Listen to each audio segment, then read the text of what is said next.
असा होतो का? हाँ सर, कंप्लीट इकडे कटिंग जास्त होते. आपण कितना बनाने वाले हैं?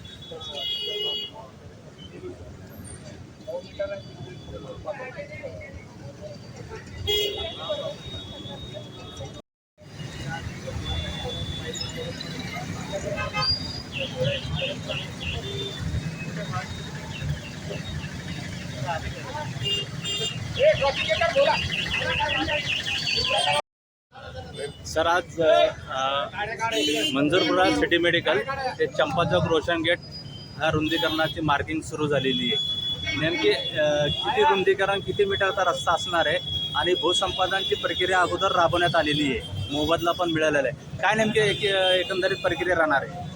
आपल्याला माहिती आहे, नुकतेच महानगरपालिकेच्या आमचे अधिकाऱ्यांनी विकास योजनामध्ये जे मंजूर रस्ता असतात या ठिकाणी अनाधिकृतपणे बांधकाम केलेलं घरं असतील किंवा बांधकामं असतील ते आम्ही रिसर्च नोटीस देऊन त्या ठिकाणी काढण्यात आहे. तसेच आपल्या पुढील जे वाटचाल आहे त्या शहरामध्ये मंजूर नकाशावरील जे रस्ता आहे त्या ठिकाणी कुठल्याही प्रकारच्या बांधकामाला आम्ही प्रोत्साहन देणार नाही आणि ज्या ठिकाणी भूसंपादन करावयाची गरज पडल्यास त्या ठिकाणी भूसंपादन करून त्यांना रितसर TDR असेल, जे काही कम्पन्सेशन असेल त्यांना दिलेलं असेल, परंतु त्यानंतरही त्या ठिकाणी बांधकाम, रस्त्यावर बांधकाम करून लोकांच्या यातायातमध्ये अडचण निर्माण करतात.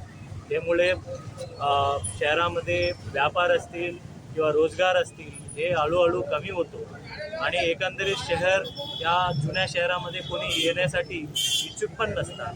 त्यामुळे मंजूर नकाशामध्ये असलेला जे रस्ता आहे, आता शासनाने स्मार्ट सिटीच्या अंतर्गत भरपूर रस्तेही मंजूर केलेले आहेत, त्यामध्ये पैसेही उपलब्ध आहेत. यापूर्वी पैसेही उपलब्ध नसायचं आणि त्यावेळेला अतिक्रमण लोकांनी दुर्लक्षित केलेले आहेत. कारण